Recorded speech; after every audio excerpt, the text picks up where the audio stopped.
Bien, bien le bonjour, bien le bonsoir à tous. Salam alaikum. Nous allons débuter cette émission avec, comme prévu, nos invités du jour, avec comme invité principal avant tout Hicham Abdelgawad que vous voyez au centre de l'écran. Alors on ne voit pas ceux qui sont à côté, mais on les verra par après. Amali Hossenpour que vous connaissez très bien et Saïd Derwish, évidemment, qu'on ne présente plus. Par contre, Hicham Abdelgawad, première émission, on t'invite aujourd'hui pour discuter de ton nouveau livre. Ici, les questions que je montre, les questions que se posent les jeunes sur l'islam, itinéraire d'un prof. Tu es prof de religion islamique, tu as 30 ans. 33, ils ont été un peu plus généreux, mais j'en ai 33. Ah oui, bon, c'est un détail. De toute façon, c'est édité aux éditions La Boîte de Pandore et c'est préfacé par Rachid Benzine, qui est très connu également. Alors, Hicham, on va essayer de parcourir un petit peu ton ouvrage. Tu es déjà passé dans différents médias mainstream, entre guillemets, des médias bien connus, les médias belges, les médias français pas encore. Pas encore, il y a une interview qui est prévue pour le journal Le Monde, ce sera vendredi. Très bien, justement, peut-être ce sera un retour aux origines, puisque tu es français. Exactement. D'origine, n'est-ce pas? Tu n'es pas né en Belgique et tu es venu donc travailler ici. On va essayer de retracer un petit peu ton histoire pour un petit peu comprendre ta démarche, parce que ce livre est effectivement aussi le fruit d'une démarche personnelle, C'est ça. je pense. Tu dis dans ce livre que tu étais salafi, tu étais dans l'islam traditionnel. Et est-ce que tu pourrais justement nous parler un petit peu de ce passé, comme l'islam orthodoxe, voilà, l'islam malécique, c'est l'islam. D'accord, on va pas lancer le débat évidemment sur ces terminologies, mais tu dis que tu étais dans l'islam orthodoxe. Comment est-ce que tu as fait connaissance avec l'islam, pour commencer? Ouais. En fait, moi je suis issu d'une famille non pratiquante, donc très croyante, mais non pratiquante. Donc on parlait de Dieu, mais vraiment d'un point de vue très spirituel. Comme je le dis au début du bouquin, Dieu pour moi c'était une espèce de bienveillance universelle. Il est là, il veille sur nous, mais il fait pas grand chose de plus. Éventuellement, il parle à l'un ou l'autre être humain qu'on va appeler prophète, mais bon, ça n'allait pas plus loin que ça. Les choses ont vraiment démarré tout simplement quand j'ai lu une traduction du Coran. C'est là que les choses ont complètement basculé. Parce que quand on ouvre un Coran, on tombe sur la sourate Al-Fatiha. Jusque-là, pas de problème. Mais quand on arrive à la deuxième sourate, c'est la sourate Al-Baqarah. Oui. Et là, ça swing tout de suite un petit peu plus. Et donc là, on découvre, j'ai découvert un discours qui était présenté comme divin, mais auquel je n'étais pas habitué. Un discours très fort, intimidant, une autorité immédiate. Et moi, je ne m'attendais pas du tout à ça de la part du Dieu que j'imaginais, quoi. Donc à l'époque déjà, quand tu étais dans le salafisme, j'étais pas encore dans le salafisme. Là, c'était vraiment le tout début, c'est la découverte la découverte personnelle de l'islam, hors cadre familial. D'accord. Et puis ensuite, tu es devenu, ça t'a pas empêché ce questionnement de devenir salafi. Salafi, mais j'ai envie de dire salafi malgré moi. C'est-à-dire que entre le moment où j'ai lu le Coran et le moment où j'ai commencé à me salafiser, il y a eu la découverte des hadiths. Comment ça s'est fait? Ça s'est fait dans une librairie islamique. En France, quand on va dans une librairie islamique, qu'on achète un bouquin sur l'islam, à 90% sont des bouquins salafistes. En Belgique aussi. Et je crois qu'en Belgique, c'est la même chose. Et donc, quand tu vas lire 3-4 fois la même chose, de 3-4 savants différents, enfin savants avec tous les guillemets qui vont bien, 3-4 choses différentes, d'auteurs différents, sans comprendre qu'ils sont de la même tendance, tu finis par, ce que je dis dans le bouquin, par avaler le virus. Et donc en fait, tu ne sais pas ce qu'est un salafi, tu ne sais pas ce qu'est un chiite, parce que là je connaissais rien du tout sur les courants de pensée. Pour toi, il y a, pour moi en tout cas à ce moment-là, il y a les savants et il y a ce qu'ils disent.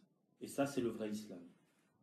Et après, tu entends parler de, tu vas acheter un bouquin, on va dire oui, les chiites, c'est le diable, c'est des gens qui ont modifié l'islam, etc. Tu vas tomber sur des bouquins qui vont fustiger des penseurs comme Tariq Ramadan, etc. Et au bout d'un moment, tu te fais... en fait, es presque dans une clôture cognitive, en fait, pour prendre un langage un peu psy. Tu es dans une clôture cognitive où finalement, tu es avec des gens qui pensent comme toi, qui lisent les mêmes choses que toi. C'était confortable quand même comme situation. Ben, c'est confortable, mais les questions arrivent malgré elles. Hein, c'est-à-dire que... Tu avais cette spécificité de te poser des questions que les autres ne se posaient pas peut-être. Voilà. Ouais. C'est-à-dire que vu que mon cheminement religieux avait commencé par le questionnement, bah, c'est-à-dire ce questionnement ne m'a jamais quitté, même durant la partie un petit peu... Quels sont ces questionnements? Bah, comment est-ce qu'on est sûr de ce dont on dit être sûr? Par exemple, je me souviens qu'il y avait un bouquin qui s'appelle Riyad al-Salihin qu'on a tous, voilà. Et dans toutes les bonnes librairies. Dans toutes les bonnes librairies. et donc tu tombes sur des hadiths avec un petit sigle. Je ne sais pas s'il y a ça dans les versions qu'on trouve en Belgique. En tout cas, en France, il y a le petit sigle URA. Ouais. Unanimement reconnu authentique. Oui, mais 2 secondes, les mecs. Si tous les hadiths qu'on trouve dans Riyad al-Salihin, ils sont authentiques. Alors pourquoi il y en a qui sont unanimement reconnus authentiques? C'est-à-dire quoi? Ils sont plus blancs que blancs? Qu'est-ce que c'est que Donc il y avait ce type de questionnement-là. Mais bon, ce qui m'a vraiment sorti là-dedans, ça c'est la deuxième partie de... Oui. Ensuite, tu es venu en Belgique? Pas tout de suite. J'ai rencontré d'abord des gens, évidemment, dont un certain Mustapha tu cites dans le livre. Que je cite dans le livre. Ok. Mais... Et je pense qu'il était de tendance chiite, parce qu'il n'aimait pas trop Muawiyah. Donc ça, évidemment, c'est vrai que ça commence souvent, le questionnement commence, chez certains en tout cas, en passant par la tendance chiite. Bah, ça peut-être c'est intéressant de souligner. Ouais. C'est-à-dire que Mustapha, je pense qu'il avait des tendances chiites, mais il n'était pas complètement chiite, parce que c'est notamment lui qui m'a fait me détacher de la croyance au Mahdi, parce que j'y croyais de façon sunnite, mais j'y étais vraiment attaché. Je me suis dit, ouais, il y a un bonhomme qui va venir, bon, il va massacrer tous les ennemis de l'islam. Lui, il me dit, il n'y a pas de Mahdi. Donc, ouais. D'accord. Je crois qu'il y a un problème de son. Est-ce qu'il est réglé? Ou peut-être on va demander à Hicham de parler un petit peu plus fort, si tu veux bien. Oui, pas de problème. Voilà, je crois que là vous avez bien entendu. Alors, bon, tu étais... ton arrivée à l'université m'intéresse, ici à Bruxelles. Hein, donc, est-ce qu'on peut citer l'université? Oui, pas de problème. L'université libre de Bruxelles. Ouais. Tu peux peut-être commenter le son. Oui, j'ai au maximum. Donc voilà, chez certains, le son est nickel, très bien. N'hésitez pas à commenter, on ne sait jamais, pour les problèmes techniques également, et pour vos questions, je les prendrai au fil de l'émission. Voilà. Alors, ton arrivée à l'université, tu t'inscris en langue et littérature moderne, voilà. Orientation arabe, et j'avais pris aussi anglais parce que j'étais bon en anglais. Très bien. Je me suis dit, si je foire l'arabe, il y a l'anglais qui est à côté.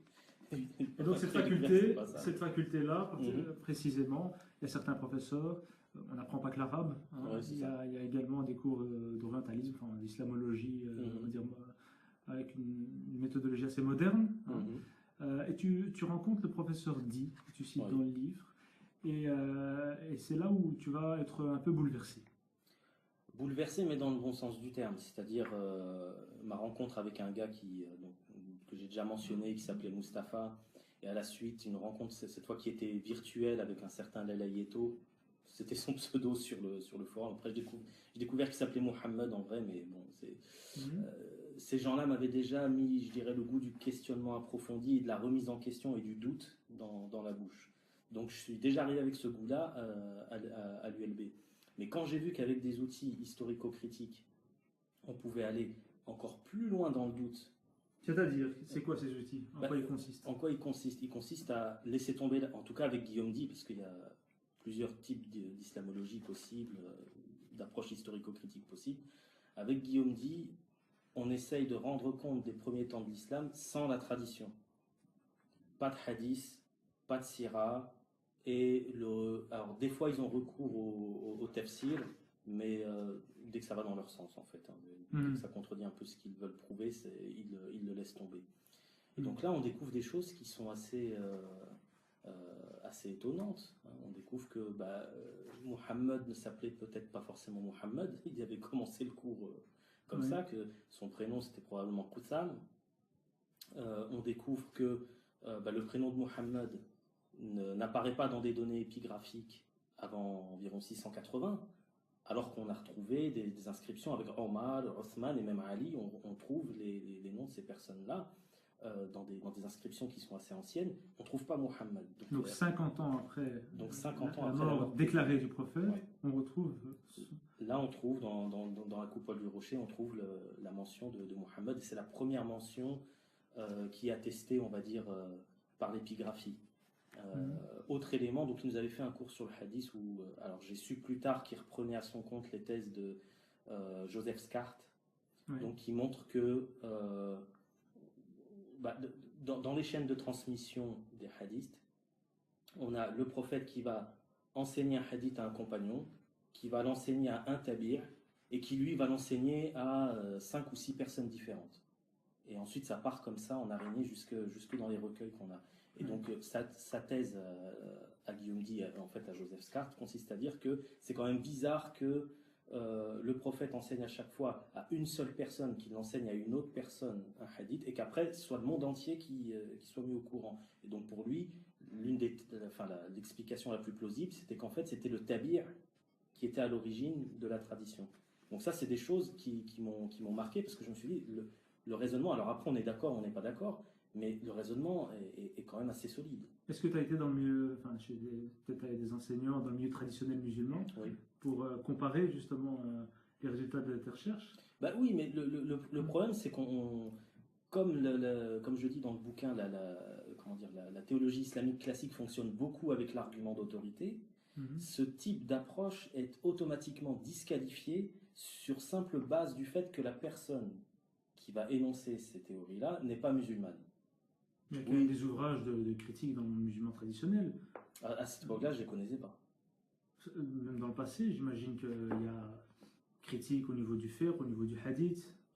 Oui. Ces choses-là existent dans le patrimoine traditionnel. Même par rapport au Coran, hein, si on va lire Suyuti, par exemple, Suyuti fait une déconstruction, je dirais, proto-historique des sources coraniques, qui est tout à fait intéressante, mais c'est pas ça qui est mis en avant chez les prédicateurs, dans les instituts islamiques, etc. Mais pourquoi tu n'as pas mis ça en avant? Pourquoi est-ce que tu as considéré, justement, parce que dans le livre, tu montres quand même un certain intérêt pour les thèses des orientalistes, entre guillemets. Pourquoi est-ce que le patrimoine musulman ne t'a pas plus attiré que ça? Déjà, à cette époque-là, et encore un peu aujourd'hui, j'avais pas un niveau d'arabe qui me permettait de m'attaquer directement à du Suyuti ou à des choses comme ça.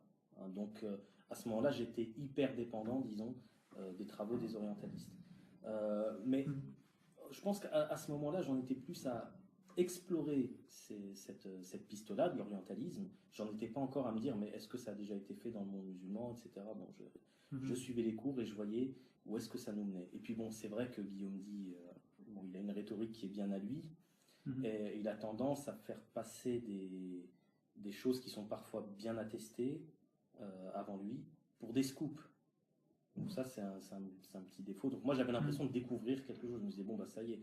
Et comme j'avais été dans un institut parisien qui était pas très sérieux, je me disais, voilà, quand je suis dans un institut islamique parisien, classique, etc., qui avait bonne réputation dans les milieux musulmans, j'ai droit à des raisonnements qui sont quand même pas terribles.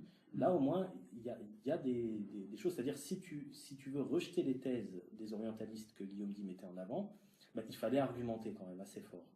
Alors, tu ne pouvais pas invoquer, comme dans les instituts islamiques, et Ajazul Qur'an, le miracle coranique, ceci ou cela, des choses comme ça. Donc tu as vu quand même, il y avait des apories, des faiblesses dans le discours musulman traditionnel face à ce discours qu'on tenait dans les universités, comme à l'université libre de Bruxelles. Ouais. Pour moi, oui. Pour moi, en tout cas, de ceux que j'avais fréquentés. Alors après, je ne doute pas qu'il y ait des musulmans traditionnels qui puissent tenir la route face à ce type d'approche. Mais toi, tu étais jeune à l'époque, enfin beaucoup plus qu'aujourd'hui. C'était il y a 10 ans. Voilà. Pour un jeune musulman issu du milieu on va dire orthodoxe, pour pas ennuyer Mali. Orthodoxie littéraliste, oui. Voilà. C'est important de le spécifier. Oui. Quand tu es face à ces théories, parce qu'on peut dire que c'est quand même des théories dans certains aspects, est-ce que ça n'a pas bouleversé ta foi? Ou est-ce que tu n'as pas réadapté ta foi? Ah si, tu es obligé. Ouais. Tu es obligé. Bon, pour prendre un exemple qui m'a vraiment marqué, même plus que la question de l'historicité de Muhammad, etc. Bon, dans le Coran, on trouve un récit à propos de Zul Qarnayn. donc l'homme aux deux cornes. Et alors, on trouve tout un tas de spéculations dans la tradition. On va nous dire, bah tiens, c'était probablement un prophète qui existait avant Abraham. Ça, c'est l'avis d'Ibn Taymiyyah. On trouve des idées comme quoi que ce serait Alexandre le Grand. Oui, mais t'as l'autre qui dit non, parce qu'Alexandre le Grand, il était polythéiste, donc c'est peut-être Cyrus II de Perse, etc. Bon. Sauf que quand tu vas voir dans un bouquin qui s'appelle Les légendes d'Alexandre, qui a été rédigé aux alentours de 629, tu trouves exactement la même histoire. Donc on a un Alexandre qui est monothéiste, qui arrive aux confins de la terre, il trouve une eau putride, etc. Exactement la même histoire que dans le Coran. Alors je me suis dit, c'est quand même étrange. Il y a des occurrences. Voilà, il y a quand même une similitude qui est quand même assez... Et bon, évidemment, on sait que cette histoire d'Alexandre le Grand qu'on trouve dans les légendes d'Alexandre, comme son nom l'indique, ce sont des légendes. Oui. Donc c'était des histoires qui circulaient dans les milieux syriaques. Et donc je me suis dit, mais si le Coran c'est la parole dictée de Dieu telle quelle, mot pour mot, qu'est-ce que cette histoire fait là-dedans? Et à ce moment-là, je me suis contenté de poser la question. Je me suis dit, c'est pas la peine de chercher une réponse. Je me suis dit, voilà, la question est posée, je la laisse entre parenthèses, peut-être que plus tard j'aurai... Mais au bout d'un moment, bon, j'ai pas le temps de développer un peu toutes les théories que... Oui. De toute façon, on va peut-être en souligner une, parce qu'il y a quand même des participants, et on ne va pas les laisser sur leur faim.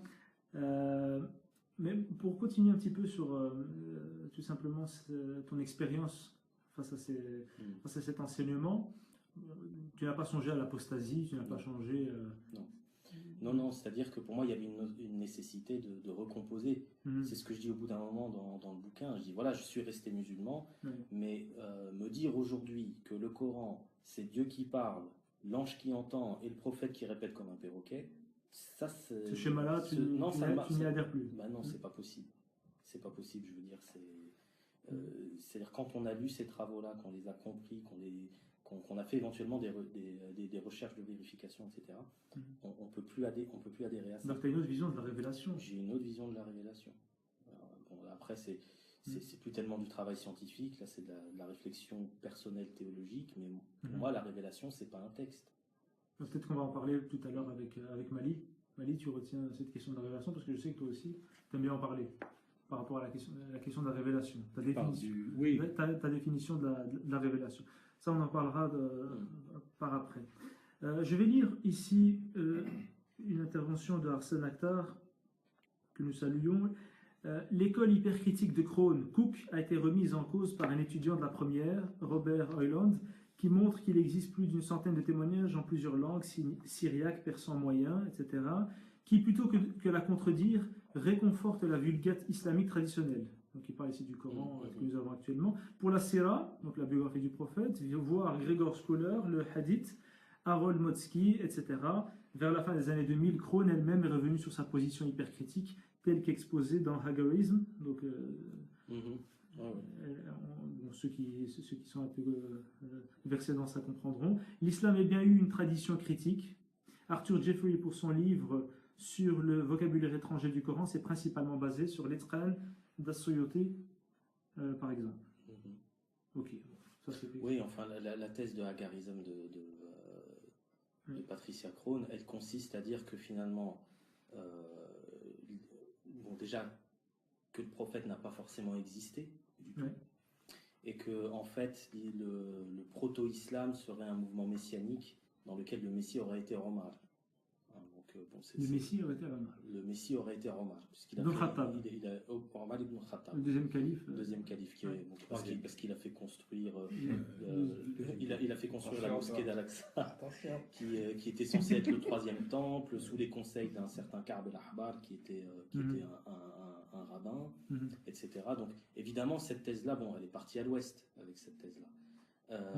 Maintenant, ça ne remet pas en question les données empiriques dont j'ai parlé tout à l'heure, le fait qu'on ne retrouve pas de graffiti avec le prénom de Mohammed, alors qu'on retrouve des graffitis avec les prénoms de Omar, Ali, Abou Bakr. Et qu'est-ce que ça suppose? Qu'est-ce que ça présuppose? Ça présuppose. Est-ce qu'on peut s'avancer pour autant? Moi, personnellement, avant je le faisais, maintenant je le fais plus. C'est-à-dire que je considère que, et ça on prend peut-être de l'avance sur les thèses que je développe dans le livre, mais pour moi les sciences humaines, elles sont là pour mettre en lumière ce que j'appelle des variables cachées.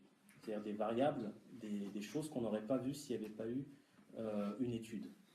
Là, tu en parles justement, on en parlera après par rapport à ce que tu estimes être une démarche scientifique de la religion. C'est ce que tu promeux justement dans le livre. Alors, évidemment, comme tout musulman orthodoxe, hein, tu étais, entre guillemets, tu émettais des doutes vis-à-vis du vivre ensemble, et particulièrement du christianisme. Hein, tu disais dans ton livre que tu étais christianophobe et que tu étais un fan de Ahmed Didat, n'est-ce pas, ce célèbre prédicateur sud-africain qui répondait comme ça de manière... c'était à l'américaine, hein, avec des shows derrière ses cassettes. Il avait du style. Hein. Voilà. Mais c'est aussi contextualisé parce qu'il y a aussi des grands...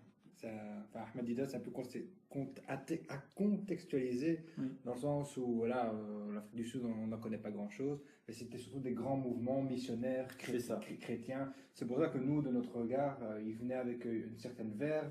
On trouvait ça, parce qu'on les a tous vus, ces vidéos, on regardait ça avec beaucoup d'intérêt. Ça circulait bien. Mais pourquoi il y avait autant de verve? Mais parce qu'il y avait des grands mouvements missionnaires que nous ne connaissons pas spécialement ici.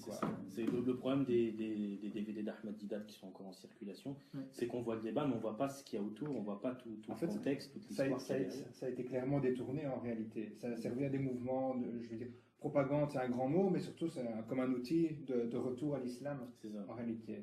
Parce que je fais aussi partie de cette génération-là, plus ou moins le même âge. Je fais aussi partie de cette génération-là, donc... Et voilà, puis DVD, puis moi je me souviens, j'étais allé à Paris, j'avais retrouvé des bouquins soi-disant interdits d'Ahmed Didat. Je me souviens, si j'arrive à, je sais pas que c'est dans le 5e, je pense, j'étais tout content d'avoir ces bouquins, je suis toujours content de les avoir. C'est toute la collection d'Ahmed Didat. C'est tout un passé évidemment intéressant à se souvenir, hein. On se ressasse un peu tout ça. Mais les jeunes qui tombent sur Ahmed Didat aujourd'hui, ils ne savent pas tout ça, c'est ça le problème. Évidemment, mais justement, parce que tu as remis en question ces souvenirs, cet héritage peut-être. Lorsque tu t'es inscrit en faculté de sciences des religions à Louvain, le 9, à l'UCL, et là tu as découvert certaines choses. Tu t'es inscrit dans, j'ai oublié le cours exactement, c'était un cours de dogmatique, c'est ça? C'était un cours de christologie. De christologie, ok, mais abordé selon une perspective scientifique. Non, pour le coup, c'était un théologien qui nous dit. C'est un théologien. C'est un théologien. Okay. Mais ce qui est intéressant, c'est que je lui avais fait une remarque d'ordre historico-critique. Parce que, sans rentrer dans les détails, quand on... Non, mais tu peux le dire, cet argument qu'on cite souvent, notamment du premier verset de l'évangile de Jean. De l'évangile de Jean. Donc, au commencement était le Verbe, la parole, hein, et le Verbe était avec Dieu, et le Verbe était Dieu. Bon, et le Verbe, en fait, c'est Jésus. C'est ça qu'il faut comprendre, et c'est ça que l'évangile cherche à montrer. Donc Jésus, c'est le Verbe de Dieu qui était avec Dieu et qui était divin comme Dieu. Bon. On trouve quasiment la même chose chez un philosophe juif moyen platonicien qui s'appelait Philon d'Alexandrie. C'est la même chose. La parole de Dieu est engendrée par Dieu. Bon, et là, tu étais content évidemment de le dire au professeur. Et je lui dis, ça ressemble vachement. Voilà. Puis il me regarde comme ça. Il me dit, bah oui, évidemment, le rédacteur de l'évangile de Jean ne part pas de rien. Donc non seulement il n'a pas cherché à dire mais non, c'est pas ça, comme on trouve dans une certaine apologie musulmane, mais en plus il avait l'air de confirmer le fait que ce passage de l'évangile de Jean dépendait de Philon d'Alexandrie. Il l'assumait complètement. Il l'assumait complètement et il l'intégrait dans sa façon de faire de la théologie. Et oui. Et donc tu t'es mis à aimer, tu le dis dans le livre, à aimer la théologie chrétienne. Bah oui, c'est étonnant parce que tu dis aussi que tu étais christianophobe, carrément. Oui, tout à fait. Tout à fait. Mais il y a quand même une petite remarque à faire ici, c'est que par rapport à cette thèse du Verbe incarné dans le personnage, les Mu'tazilites, qui étaient en fait une des tendances en islam, leur première cause c'était de combattre cette idée-là. C'est-à-dire que le fait qu'ils énoncent le fait que le Verbe est créé, c'était justement pour combattre cette thèse qui était issue directement du christianisme, qui incarnait le Verbe dans l'homme. D'accord ? Or, le problème, c'est que même en islam, l'incarnation du Verbe dans l'homme peut se justifier dans certaines tendances mystiques, avec ce hadith qudsi bien connu qui dit mon serviteur ne cesse de m'aimer jusqu'à ce que ma main devienne sa main, mon pied devient son pied, ma bouche devient sa bouche. Donc cette espèce fana, donc cette espèce d'extinction en Dieu qui fait finalement en sorte que le saint, ce qu'il dit, c'est une émanation de Dieu en tant que tel. Ce n'est pas Dieu, c'est Dieu sans être Dieu. Donc en réalité, c'est quand même assez complexe cette question. On ne peut pas juste la réduire à un combat entre chrétiens et musulmans, même si les Mu'tazilites à cette époque-là se battaient justement contre cette thèse-là. C'est une petite parenthèse que je fais, on pourra en rediscuter plus tard. Évidemment, c'est évidemment pas ce que disent les musulmans traditionnels, ils sont peut-être même pas au courant de ce que tu Mais est-ce que tu considères les Mu'tazilites comme étant traditionnels? Parce qu'ils font partie d'un courant traditionnel. J'ai encore dit traditionnel, je ne sais pas si j'ai avec ce mot. Non, mais je veux dire, les Mu'tazilites étaient un courant qui fait partie du patrimoine islamique sunnite. Je veux dire, qu'on peut les considérer comme sunnites, oui. Mais qui est un peu l'hétérodoxie aujourd'hui. Oui, après ça. Ils ont été l'orthodoxie à un moment donné, sous le calife al-Ma'moun, et puis après, ils se sont fait renverser. C'est ça. C'est ce que je dis à mes élèves, je leur dis, ne croyez pas que l'histoire de l'orthodoxie musulmane, de la tradition, c'est un long fleuve tranquille. Hein.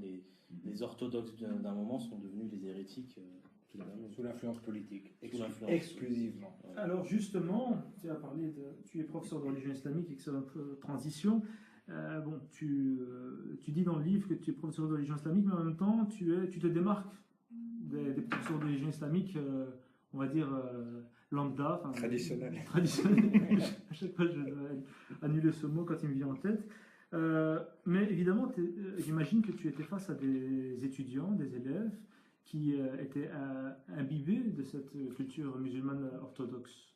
Je dirais surtout qu'ils étaient imbibés du je m'en foutisme absolu. Oui. Parce que, en plus, oui. Oui, ça d'office. C'est-à-dire que quand je suis arrivé, et que, comme je dis dans le bouquin, la première des choses que j'ai dû prouver à mes élèves, c'est que je parlais le français quand même. Hein. Et la deuxième chose que j'ai dû leur prouver, c'est que je parlais le français mieux qu'eux. Et une fois que je leur ai prouvé ces deux choses-là, ils se sont mis à m'écouter. Je me souviens d'une des premières phrases que j'ai entendues d'un élève, c'est « Depuis quand on travaille en religion islamique ?» Je fais « Bon, qu'est-ce que vous faisiez avec votre prof avant ?» Oui, on faisait des mots croisés, on faisait des choses comme ça. Donc la question de la démarcation, avant même d'aller sur le terrain des sources qu'on utilise. Donc tu étais face à un chantier quand même. Oui. Donc c'était déjà difficile d'enseigner la religion musulmane sérieusement. Il fallait en tout cas crédibiliser le cours.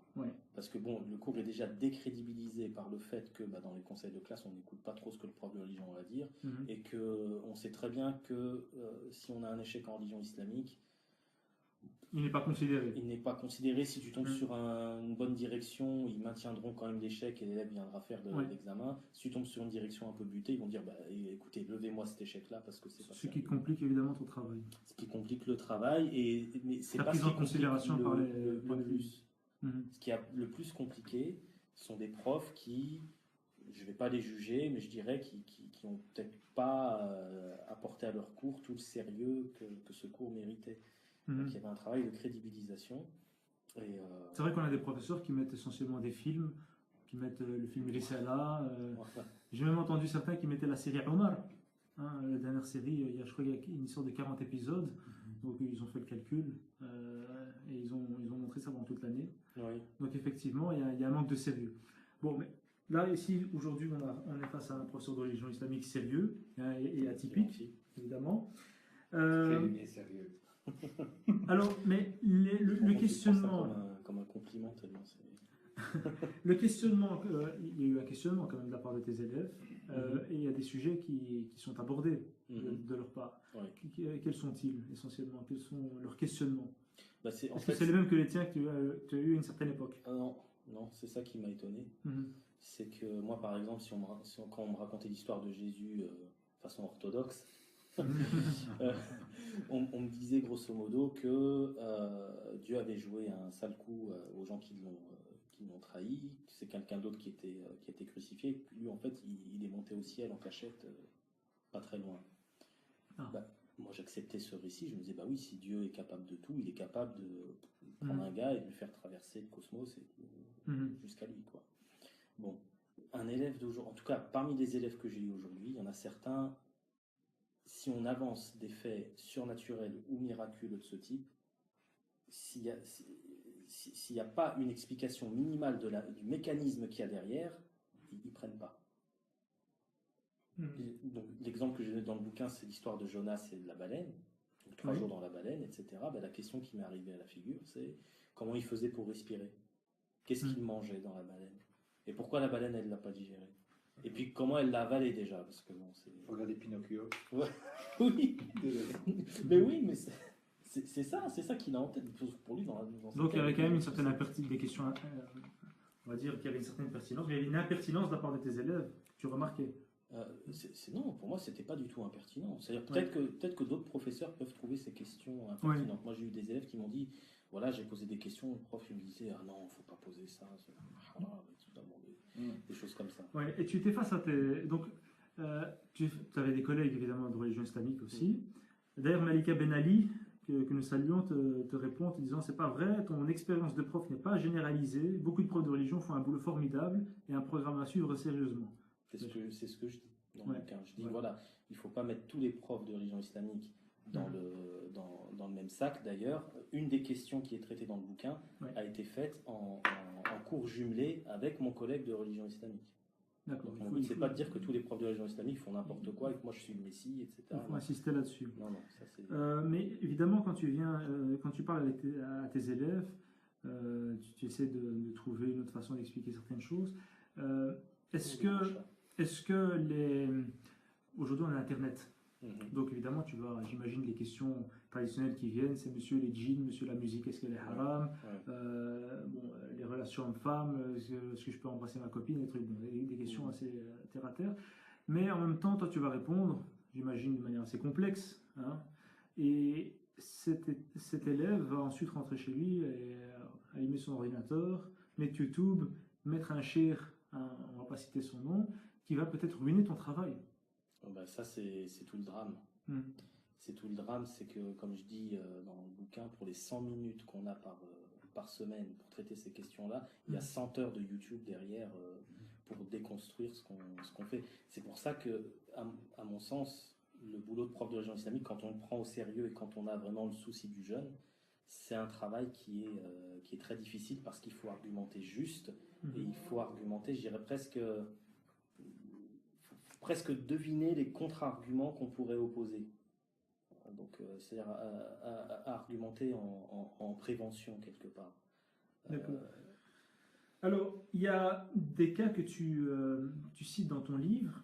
Bon, tu as parlé de la question de Jonas.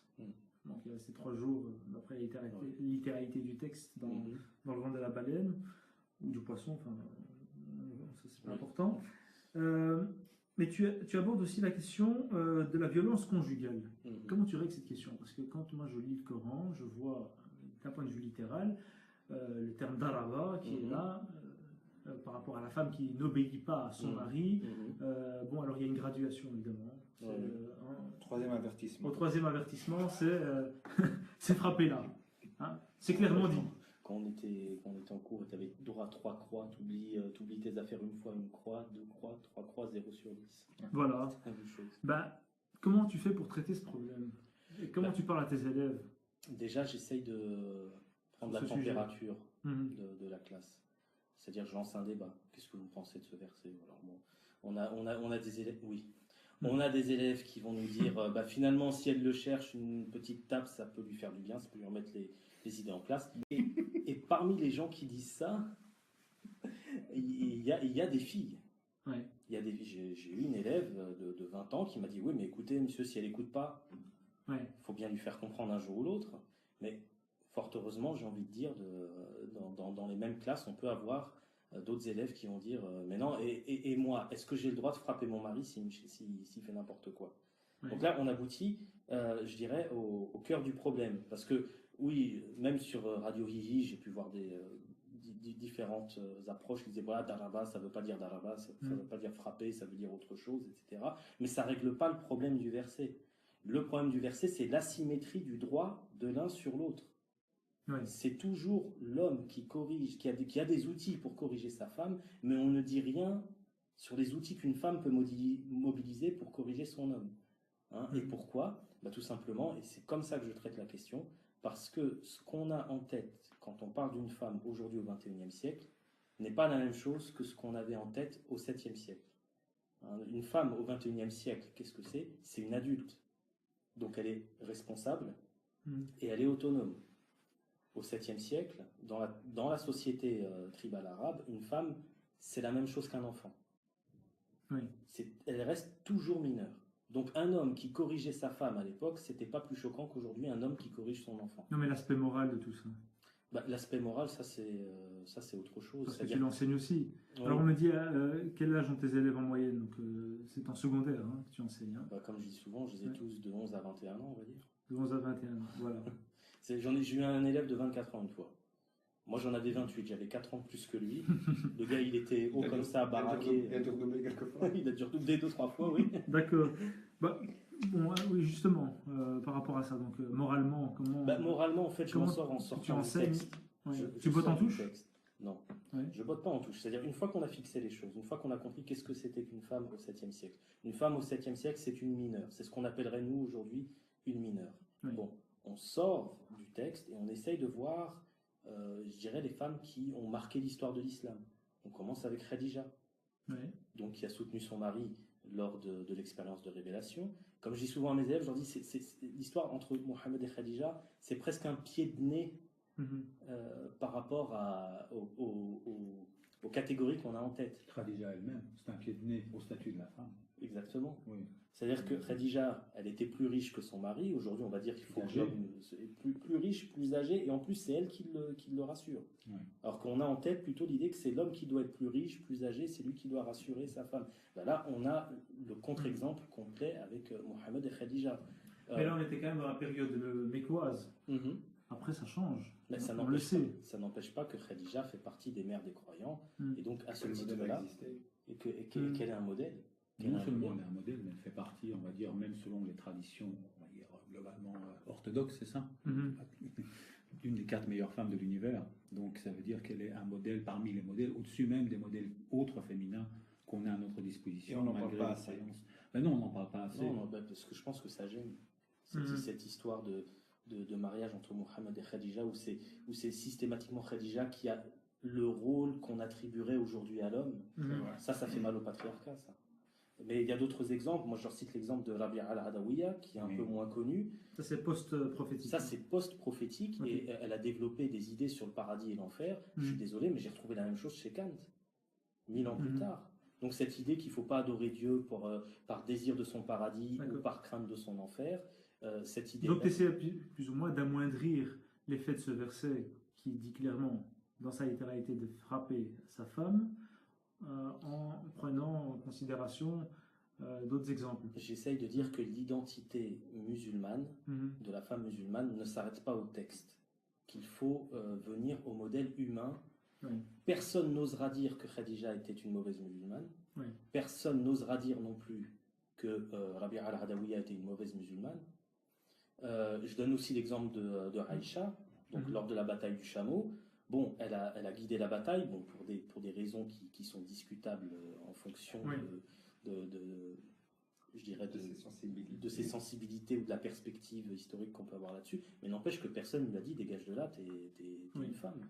Les gens. Mais Aïcha, justement, tu en parles dans le livre également, sur son âge, sans cette sempiternelle question, sur je vais le dire, la pédophilie du prophète, la pédophilie supposée du prophèt, parce que si on estime qu'il avait épousé une fille à l'âge de 6 ans, parce que le texte le dit, il y a des hadiths qui en parlent, et qu'il a, qui s'est marié, comment rester respectueux vis-à-vis de ce texte, il est entré en couche avec elle à l'âge de 9 ans. Si j'ai bien compris la démarche de Hicham par rapport à ça, c'est qu'il a introduit un élément qui est extrêmement important dans sa démarche à lui, qu'il faut, on va dire, mettre en exergue et saluer, c'est l'historicité, tout simplement. Donc c'est-à-dire qu'en fait, on en revient plus tard. On va y arriver évidemment, mais c'est juste par rapport à ça, moi ce qui m'intéresse c'est comment tu enseignes ça à des jeunes qui aujourd'hui, on parle de radicalisation, etc. Là tu es en première ligne.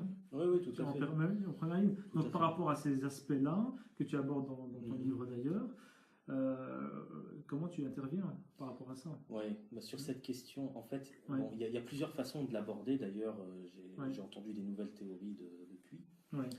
En tout cas, celle que j'utilise pour le moment, elle consiste à voir quand est-ce qu'est née cette information. Elle est née chez Boukhari. Donc on est à 2-3 siècles après la mort du prophète. Donc ce que je fais remarquer à mes élèves, si ce sont des rétos qui me posent la question, on fait une déconstruction des origines, on va dire, du Sahih Boukhari.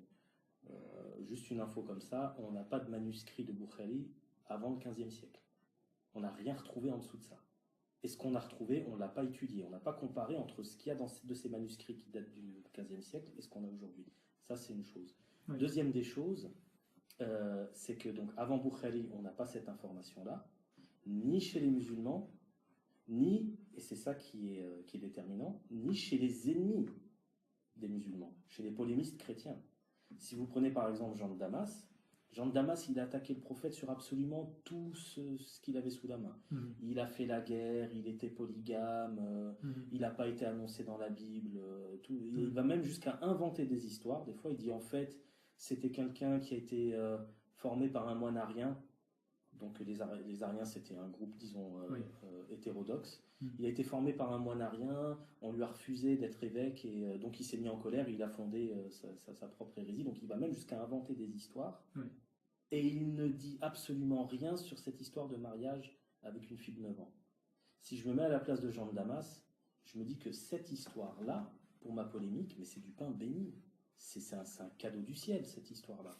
Elle n'est reprise ni par Jean de Damas, ni par les polémistes chrétiens. Est-ce que ça veut dire que c'était dans les mœurs de l'époque, de se marier avec une fille aussi jeune? Alors, première interprétation, c'est qu'il n'a pas été choqué. Il connaissait cette histoire, mais il n'a pas été choqué. Les Mécois non plus, par ailleurs. Hein. Pardon? Les Mécois non plus, par ailleurs, qui étaient ses premiers ennemis. Oui.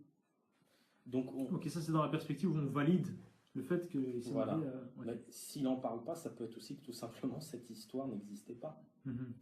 Si on comprend que, et ça c'est qu'une hypothèse, mais je pense que peut-être avec du travail on pourrait la vérifier, si on comprend que le but de Bukhari c'était pas forcément de raconter les histoires de mariage de Mohammed, mais d'augmenter le statut de Aïcha en disant que grosso modo elle a connu le prophète depuis son plus jeune âge et que donc elle est bercée de la sainteté du prophète depuis toujours, on comprend que l'objectif n'est plus historique mais théologique. Le but, c'est de sanctifier l'image de Aïcha à travers un mariage précoce avec le prophète. Donc je pense que ça reste qu'une hypothèse, mais je pense qu'on peut l'étayer assez sérieusement. D'accord, alors évidemment tu développes pas mal de questions par rapport à ça que te posent les élèves. On va laisser évidemment tout un chacun découvrir la suite de ces sujets. Je remontre la couverture de ce livre de Hicham Abdel-Gawad ici présent et les questions que se posent les jeunes sur l'islam aux éditions La Boîte de Pandore, préfacé par Rachid Benzine. Alors, à la page 265, tu pousses un coup de gueule. Tu dis, et puis zut à la fin, je ne suis ni imam, ni prêcheur, ni prédicateur, je suis professeur de religion islamique, je suis diplômé en sciences des religions, pas en théologie, je travaille dans une école publique, et il vient de se passer une horreur, dont tu parles des attentats, parce que des gens ont fait n'importe quoi avec le Coran. N'ai-je pas le droit d'aborder le Coran comme texte historique? Je dois avoir le droit de le faire, si je sais que le Coran a été le fruit d'un processus d'écriture plus tardif que ce que la tradition nous dit, ai-je le droit d'en informer les élèves? Ou est-ce que ce devrait être un devoir? Si je sais qu'il existe des interpolations dans le Coran, ai-je le droit d'en informer les élèves? Ou est-ce que ce devrait être un devoir? Si je sais que l'historicisation, n'est-ce pas Mali, du Coran permet de désamorcer le danger lié à une lecture trop littérale de certains versets, perçus comme la parole immédiate et prescriptive de Dieu, ai-je le droit d'historiciser le Coran avec les élèves? Ou est-ce que ce devrait être un devoir? Donc là, on rentre dans ta méthodologie finalement. C'est ce que tu proposes. En fait, ça, historicisation. Oui, ça pour moi, ça serait une voie royale pour régler pas mal de problèmes. Là, en fait, c'est vraiment le dilemme, je dirais, actuel, ce qui me concerne, parce que c'est peut-être pas tous les profs qui ont ce problème-là. Encore faut-il accepter l'historicité du Coran. Mais c'est-à-dire, qu'est-ce qu'on attend de moi en tant que professeur de religion islamique? Si on attend de moi que je maintienne chez les élèves une certaine orthodoxie, alors à ce moment-là, je ne peux pas utiliser ces outils historico-critiques parce que je vais dégommer le dogme avec ça. Mais si on attend de moi une approche intellectuelle, académique de ces questions-là, alors à ce moment-là, je dois utiliser ces outils parce que, je veux dire, l'approche historico-critique du Coran, elle fait partie de l'univers académique. Donc je suis assez content quand j'ai entendu le président de l'exécutif des musulmans de Belgique, Salah Chalaoui, lorsqu'il a dit que le cours de religion islamique est là pour questionner la foi et non pas pour l'entretenir. Parce que si le but c'est de questionner la foi, alors je pense qu'on a le droit d'utiliser ces outils historico-critiques. Et tu peux nous les citer un petit peu, comme ça on va peut-être rentrer en débat avec Mali là-dessus, sur ces outils historico-critiques. Je donne 2 exemples dans le bouquin. Un premier exemple, donc si on prend les 11 premiers versets de la sourate Al-Mu'minun, donc sourate 23, on nous parle des croyants et il est question à un moment donné d'avoir des relations sexuelles avec ses esclaves. Hein, donc les croyants, ce sont ceux qui s'abstiennent de toute relation sexuelle, excepté avec leurs femmes et les esclaves qu'ils possèdent. Bon, quand je montre ces versets-là à mes élèves, forcément, les élèves filles de 17-18 ans ont les yeux qui s'écarquillent. Et lorsque je leur montre, en leur faisant mettre d'ailleurs les mains à la pâte, qu'on a des raisons de croire que ce passage-là, ce verset-là, est interpolé, c'est-à-dire que c'est un ajout tardif qui a été fait probablement après la mort du prophète, ben là, le visage, il se décrispe. Parce que visiblement, ce que je dis dans le bouquin, l'idée que le Coran a une histoire, parce que moi, j'aime pas parler de falsification, d'authenticité, pour moi, ça sont des mots qui sont trop connotés. Moi, je parle d'histoire. Le Coran a une histoire d'énonciation. Il a été énoncé, il a été compris, il a été rédigé et il a été copié. Ça, c'est un processus. Donc le fait que, pour elle, l'idée que le Coran a une histoire, c'est beaucoup plus supportable que l'idée que Dieu dise qu'on peut avoir des relations sexuelles avec ses esclaves. Deuxième exemple que je leur montre, c'est le verset qui parle de faire payer la jizya aux chrétiens et aux juifs. Donc l'impôt de capitation. L'impôt de capitation qu'ils doivent payer en état d'humiliation. Oui. Bon, je leur montre déjà que le mot jizya, c'est pas un mot arabe, c'est un mot persan.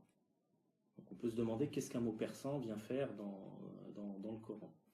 En plus, mot qui n'apparaît qu'une seule fois dans le Coran. N'importe quel textualiste vous dira que dans une œuvre, un mot qui n'apparaît qu'une seule fois et qui en plus a des origines étrangères, c'est bizarre. Deuxième des choses, cet impôt, donc il était imposé dans l'Empire sassanide. Pourquoi ? Parce que l'Empire sassanide avait un pouvoir central fort qui pouvait imposer ce type de choses-là. Si on écoute les anthropologues comme Jacqueline Chaby et d'autres, ils vont nous expliquer que les Arabes, et d'ailleurs ça c'est confirmé par des témoignages d'historiens grecs de l'époque, les Arabes n'acceptaient pas de pouvoir central. Donc c'était impossible d'imposer un impôt comme ça à tout le monde et de dire voilà, vous allez me donner ceci, vous allez me donner cela. Ça marchait pas. Donc on a une discontinuité anthropologique, une discontinuité linguistique. Et en plus, dans ce verset, on demande aux Juifs et aux chrétiens de s'humilier, alors qu'on sait très bien que dans les tribus arabes, lorsque une tribu l'emportait sur une autre, on n'avait surtout pas intérêt à les humilier. Mais au contraire, à bien les traiter pour leur dire bah, finalement, on vous a battu, c'est peut-être mieux de vous rallier à nous, de venir grossir nos rangs. Donc je leur dis voilà, ce verset-là, on a toutes les raisons de croire que c'était probablement de facture omeyyade, parce que c'est à partir de là qu'on a commencé à avoir vraiment un empire avec un pouvoir centralisé. Et c'est à partir de là qu'ils ont pu avoir l'inspiration, à partir du modèle sassanide, pour imposer cet impôt-là. Donc c'est un rajout. Pour moi, c'est un rajout. C'est un rajout. Et j'ai envie de dire, c'est une bonne nouvelle. Moi, ce verset-là, c'est un type de verset, et ça m'a apporté des problèmes quand je l'ai dit, mais je le redis, je m'en fiche. Ça radicalise. Hein, ça radicalise. Pour moi, c'est un verset casse-pied. Parce que quand on vit dans une société plurielle, et qu'on se trimballe ce verset-là, qui demande aux Juifs et aux chrétiens de s'humilier et de payer un impôt. C'est ce qu'on voit actuellement avec Daesh. Voilà. Ils n'ont plus qu'à l'appliquer, ce verset-là. Bon, si on vient avec des... Pardon ? On est d'accord. Voilà. Si on vient avec des outils historico-critiques, mais après, faut être sérieux. Hein, c'est pas dès qu'on voit quelque chose qui ne nous plaît pas, hop, c'est une interpolation. Oui. Il faut qu'il y ait des arguments derrière. Mais quand ils sont là, quand on détecte une interpolation, quand on détecte, je dirais, une présomption forte d'interpolation pour éviter de conclure trop vite, pourquoi s'en priver ? Mais justement, pour rester dans cette question de l'historicisation, tu vas aussi remettre en question la littéralité des délices du paradis et des affres de l'enfer. Attention, excuse-moi, juste une petite parenthèse. Là, on n'était plus dans l'historisation. Là, on était vraiment dans une thèse qui a été développée par je dirais, certains, surtout Al-Moazi et d'autres, qui ont écrit sur l'idée que le Coran a pu subir des ajouts. Et bon, là, il y a toute une série d'arguments qui viennent se mettre en place pour pouvoir éventuellement émettre ce genre de thèse. Argument avec lequel moi je ne suis pas d'accord, parce que j'ai d'autres thèses par rapport à ça, mais c'était juste une petite parenthèse pour dire qu'on ne parle plus d'historisation. Là, on parle vraiment de quelque chose, encore d'une étape supplémentaire D'accord. D'accord. Justement, on va revenir sur cette question d'historicisation juste après. Par rapport justement, je reviens avec donc les descriptions de l'enfer. Hein, la description c'est violent d'ailleurs. On voit des images. Voilà. Il y a vraiment une violence qui est exprimée dans le Coran par rapport à l'enfer. Et en même temps aussi, eh bien, des très belles choses concernant le paradis. Mais toi, tu estimes que tout ça doit être relu de point de vue d'une manière symbolique. Oui, alors à condition de bien définir qu'est-ce qu'on veut dire par symbolique. Le symbole, je le prends dans son sens étymologique, donc du grec symbalein, qui veut dire mettre des choses ensemble. Hein, donc le but par exemple, si je prends le drapeau belge, disons, qu'est-ce que c'est? C'est un bout de tissu. C'est un objet, mais c'est un objet qui fait le lien avec quoi? Avec un concept, qui est l'identité nationale. Donc quand on va lire la description du paradis, pour moi elles sont symboliques. Pourquoi? Parce qu'elles nous mettent en lien, nous, avec une réalité transcendante. Par quel biais? Alors pas par un objet comme pour un drapeau, mais par une image. Et alors quand on regarde dans le Coran les images du paradis, bon, il y a des fruits, il y a de l'eau fraîche aussi, il y a du miel, il y a du lait. Et des houris. Et il y a des houris. Mais quand on s'arrête juste aux aliments, je dis à mes élèves, je leur dis, bon, je vous donne 15 €, vous allez au Deleuze, vous revenez avec ça. Pourquoi? Parce qu'aujourd'hui on nous dit 5 fruits et légumes par jour, etc. Bon, mais un fruit frais pour un arabe du 7e siècle perdu dans le désert, c'est un produit de luxe. Les seuls fruits auxquels ils avaient accès, c'était éventuellement des fruits séchés. Mais un arabe, peut-être qu'il va goûter un fruit frais, peut-être 2-3 fois dans sa vie, lors de ses voyages à l'étranger. L'eau fraîche, ça nous semble, oui, parce que maintenant on a l'eau du robinet. Bon, on a même des frigos. On a même des frigos. On a même dans les frigos américains, on peut même avoir des glaçons maintenant. T'as plus des glaçons qui tombent. Bon. Mais quand on va lire notamment un anthropologue qui s'appelle Wilfred Tessiger, qui a vécu avec des bédouins arabes, qu'est-ce qu'il nous explique? Il nous explique que dans le désert, on voit ce qu'on peut, y compris parfois des eaux putrides. Et il nous dit que ce type d'eau est tellement difficile à avaler que les bédouins la coupent avec du lait de chamel parce que sinon ils peuvent pas l'avaler. Quand on a compris ça, on comprend que l'eau fraîche, pure, qui n'est pas putride, c'est l'objet de tous les fantasmes. Et donc après, je demande à mes élèves, je leur dis, et vous, qu'est-ce qu'il y a dans votre paradis? Alors j'entends PlayStation 4, j'entends quoi? J'entends un snack, une fois j'ai entendu. Et il y a une élève qui m'a dit, je veux aussi un centre commercial. Alors quand je lui ai dit, mais c'est pas mieux d'avoir tout gratuit, elle m'a dit non, parce que j'aime bien faire du shopping. Donc quand on entend ça, j'essaie d'inverser la situation. Je leur dis, imaginez que dans le Coran, on ait trouvé Lisdishun 4, des trucs comme ça. Qu'est-ce qui se serait passé? Ils disent, les Arabes auraient rien compris. Pourquoi est-ce qu'ils auraient rien compris? Parce que ces choses-là ne correspondent pas à leur imaginaire. Est-ce que tu remets en question la douleur de l'enfer? C'est-à-dire qu'au bout d'un moment, c'est peut-être la limite de mon approche, on ne peut pas aller trop loin non plus. C'est-à-dire que des fois, on entend des gens, ils nous parlent du paradis et de l'enfer, tu as l'impression qu'il y a été il y a 15 minutes, le mec. Il y a été, il revient, il te dit, ouais, c'est comme ça. Moi, je m'interdis de faire ça. Ce que je leur dis, bon, quand on prend les images du Coran, ce sont des images qui sont assez universelles pour le coup. Le feu, la faim, la soif, le bruit aussi, le sifflement de l'enfer, ces choses-là. Je leur dis, voilà, encore une fois, c'est symbolique dans le sens où ce sont des images que nous connaissons aujourd'hui, qui sont censées nous mettre en lien avec une réalité transcendante, c'est-à-dire une réalité qui nous dépasse. Il ne faut pas prendre l'objet qui nous permet de nous mettre en lien avec cette transcendance pour la transcendance elle-même. Il ne faut pas confondre le drapeau de la Belgique avec l'identité nationale. Le drapeau de la Belgique représente l'identité nationale, mais ça n'est pas l'identité nationale. Donc les images du Coran nous mettent en lien avec cette réalité transcendante à laquelle on croit ou on ne croit pas. Ça, après, c'est le choix du... Alors, dernière question avant la pause, on fera une deuxième partie juste après. Comment échapper à la suspicion de la part de certains musulmans, ou même de non-musulmans, qui vont peut-être t'accuser de vouloir sauver les apparences des textes en abordant précisément des questions actuelles? Parce que souvent, on remet en question l'islam sur la question du statut de la femme, sur la question de la violence, de la rationalité, etc. Et on va peut-être te dire, écoutez, vous écrivez des livres, où vous essayez d'établir des théories simplement pour répondre à l'ère du temps. C'est-à-dire, si ce qu'on me reproche, c'est de répondre à des questions que des jeunes se posent, c'est un peu mon boulot. Répondre aux questions des jeunes, et forcément, c'est des questions actuelles. Mais tu fais ça plus globalement, c'est-à-dire que tu abordes des questions pour dépasser ce que les jeunes disent. C'est-à-dire, j'essaye de montrer que derrière les questions des jeunes, il y a des problèmes fondamentaux auxquels la théologie islamique classique actuelle ne répond pas. Alors après, on peut être d'accord avec moi ou pas. Moi, c'est la thèse que je défends, j'essaie d'argumenter ce point de vue-là. Maintenant, pour répondre plus directement à la question, je pense qu'il faut rester très scientifique. Je ne rentre pas dans les débats idéologiques. Je suis sorti de là. Par exemple, les débats pour ou contre la religion à l'école, ceci, cela. Ce type de débat-là, je suis sorti dedans. C'est-à-dire que si on doit me critiquer, ça doit être sur la scientificité de mon approche. Et là, j'accepte toutes les critiques. Je suis prêt même à changer d'avis si on montre que, voilà, ici, tu te dis ça, mais tu t'es planté. Ok, pas de problème. D'accord, parce que souvent, on a des musulmans qui réagissent quand on dit que l'islam c'est la violence, c'est le terrorisme, etc. Là, tu en as qui vont te dire non, pas du tout, l'islam c'est l'amour, la paix, la tolérance. Et peut-être qu'il y a des gens comme toi qui vont vouloir écrire en ce sens pour répondre à ces questions. Je ne vais pas dire c'est l'amour, la paix, la tolérance ou c'est la guerre. Je vais dire, voilà, donnez-moi un verset donné, on l'étudie sérieusement, c'est-à-dire aussi avec des outils historico-critiques, et on essaye de voir qu'est-ce que ça voulait dire à l'époque, comment ça a été interprété à travers l'histoire, et comment on l'interprète aujourd'hui. Après, est-ce que tu n'anticipes pas la réponse? Non.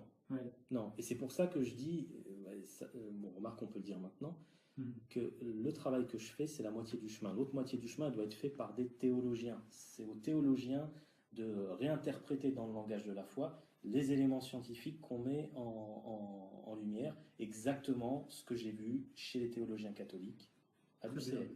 Eh bien, merci beaucoup Hicham. De rien. On va parler rapidement les questions que se posent les jeunes sur l'islam aux éditions La Botte de Pandore. Il y a un prix, 18,90 €. Voilà, dans toutes les bonnes librairies, on peut trouver. Même à Carrefour. Voilà, même à Carrefour. C'est un ouvrage très intéressant, j'ai beaucoup aimé. Voilà, donc on va passer à la deuxième partie de notre émission, avec toujours nos trois personnages ici, et avec toi, Saïd Derwish, avec ton dernier article, où tu dis que la réforme de l'islam est impossible. Voilà, on va en parler avec nos personnages. Restez avec nous, on arrive tout de suite, on prend un petit café, et à tout de suite.